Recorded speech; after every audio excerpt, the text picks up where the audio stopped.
नमस्ते दोस्तों, मैं मोइनुद्दीन चिश्ती, आपका चैनल होस्ट एक नई कहानी लेकर हाजिर हूँ। पिछले 3 दिनों से मैं पिपलांत्री में हूँ। पिपलांत्री राजसमंद में एक गांव है। बेटी, पानी, जंगल, गोचर भूमि, चारागाह भूमि को बचाने के लिए इस गांव का नाम पूरी दुनिया में प्रसिद्ध है। मेरे साथ उसी गांव में काम करने वाले एक वरिष्ठ कार्यकर्ता है, भंवर सिंह जी सिसोदिया। भंवर सिंह जी सिसोदिया, आपका स्वागत है। आज हम भंवर सिंह जी से पिपलांत्री की कहानी जानेंगे, किस तरीके से उन्होंने श्याम सुंदर जी पालीवाल के नेतृत्व में इस गांव में काम किया। श्याम सुंदर जी पालीवाल का चेहरा पिपलांत्री के विकास के लिए सबसे पहले नाम लिया जाने वाला चेहरा है। पर श्याम सुंदर पालीवाल जी की टीम के जो सबसे कद्दावर, सबसे बड़े जो खिलाड़ी हैं, कला पालीवाल जी और भंवर सिंह जी सिसोदिया, उन्हीं से आज हमने बात की है। आज हम भंवर सिंह जी की कहानी, भंवर सिंह जी ने इस गांव के बारे में क्या किया, कैसे किया, गांव में क्या समस्याएं थी, श्याम सुंदर जी पालीवाल ने गांव वालों से कैसे जुड़ाव किया, ये लोग कैसे जुड़े, इसके बारे में हम बात करेंगे। पिपलांत्री में सबसे पहले पानी वाली समस्या थी, क्योंकि यहाँ पे माइनिंग बहुत बड़ी संख्या में होती है। तो यहाँ का वाटर लेवल 700-800 फीट नीचे चला गया। जो ओपन कुएँ थे वो सारे सूख गए और पानी के लिए हम 1-2 किलोमीटर, 3-3 किलोमीटर पे भटकते रहते थे, तब हमको पानी मिलता था। और पूरा दिन इसी व्यवस्था में लोग रहते थे कि हमारे पानी की कैसे भी करके व्यवस्था करना है। जब 2005 में श्याम सुंदर जी सरपंच बने, तो इनके सामने सबसे पहले एक ही मुद्दा रखा कि भाई हमारे गांव में पानी वाली समस्या है, सबसे पहले तो आप पानी वाली समस्या ख़त्म कर दो। तो इन्होंने कहा कि मैं सबसे पहले पानी वाली समस्या ख़त्म करूंगा। जो गांव के आसपास में सरकारी ज़मीनें थी तो उस पर लोगों ने कब्जा कर दिया, तो वो वापस मैं मुक्त कराऊंगा। और जो जंगल यहाँ से कट गया और ख़त्म हो गया तो वो जंगल में वापस लगाऊंगा। अब गांव का पानी गांव में रोको, तो हमने कच्चे पक्के ट्रेंस, खाई, डाइंस करके 4500 सोर्स ऐसे बनाए कि जिसमें पानी रुक सके। तो वो पानी रुक गया तो हमारे जो ओपन कुएँ सूखे थे, तो वो कुएँ आज वापस ऊपर आ गया। उस ज़माने में तो 700-800 फीट पे पानी था और आज 40-50 फीट पे पानी मिल रहा है। तो पानी वाली समस्या ख़त्म हो गई। दूसरा, इन्होंने जितनी भी सरकारी ज़मीनें थी, चरागाह, बिल्ला नाम, तो इसको भूमाफिया से मुक्त करा के इनके ऊपर इन्होंने पेड़ पौधे लगा दिए और पक्की कच्ची ऐसे करके बाउंड्रियाँ बनवा दी, कहीं तार फेंसिंग करवा दी और पेड़ पौधों का काम इन्होंने चालू किया। तो हम गांव वाले इनके साथ में मिलके काम करते रहे और जो भी इन्होंने किया वो सरकारी योजनाओं से काम किया और सही तरीके से किया और इनकी सूझबूझ और ये समय समय पर हमको गाइड करते रहे।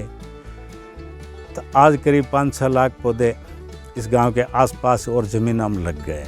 एक बेटी गांव में पैदा होती है तो 111 पौधे लगाते और 31,000 की FD करवाते।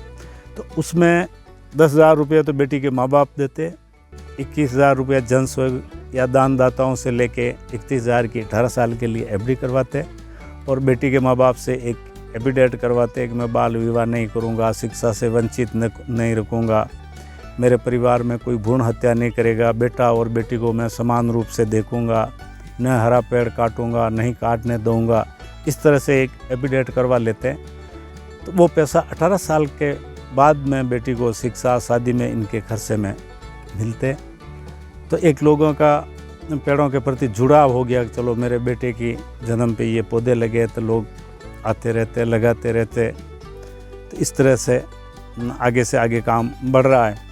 और किसी की गांव में डेथ हो गई तो इसकी समृद्धि में हम 11 पौधे लगाते हैं। उस ज़माने में पानी 700-800 फीट नीचे चला गया, तो आज पानी की हालत ये एक 30-40 फीट के ऊपर हमको पानी मिल रहा है। जो हमारा ओपन कुआं था तो वो ऊपर आ गया। और दूसरा ये है कि इन पेड़ों के साथ साथ में हमने एलोवेरा लगा दिया। एलोवेरा लगा दिया तो इनका एक सेल्फ हेल्प ग्रुप काम करता है। तो वो एलोवेरा के ऊपर जेल है, शैम्पू है, फेस क्लीन, हैंड वॉश, ऐसी आइटमें बनाते हैं। तो एक रोज़ी रोटी चलो सेल्फ हेल्प ग्रुप को मिल गई और वो सेल्फ स्टार्ट हो गया कि चलो हमारी रोज़ी रोटी का सोर्स हम कर लेंगे। अब वैसे देखो तो पिपलांत्री पहले एक पिछड़ा हुआ गांव था, पर जो सरकारी स्कीम थी तो इनकी सही क्रियान्वयन से जो काम हुआ, भाई आज पेड़ पौधा है, पानी है, हुआ जो सारे सरकारी स्कीम से हुआ, कोई प्राइवेट हो इनके लिए फंड नहीं है। तो इनको एक तो पेड़ों को बेटियां से जोड़ दिए, तो एक लोगों का रुझान बढ़ गया कि चलो उस गांव में अच्छा काम हो रहा है, पेड़ों को बेटियों को जोड़ दिया। और किसी गांव की बेटी को आप पूछोगा कि आप पेड़ों के राखी क्यों बांधते हो, तो यही बताएगा कि मेरे को जन्म ही मेरी माँ ने दिया और पेड़ ही मेरी माँ ने लगाया, तो एक तरह से पेड़ मेरा भाई है। पेड़ों को इस गांव की लड़कियां भाई मानती है, भाई मान के इनका चित्र बनाती है, सापा पहनाती है, वो रक्षाबंधन के दिन राखी बांधती है।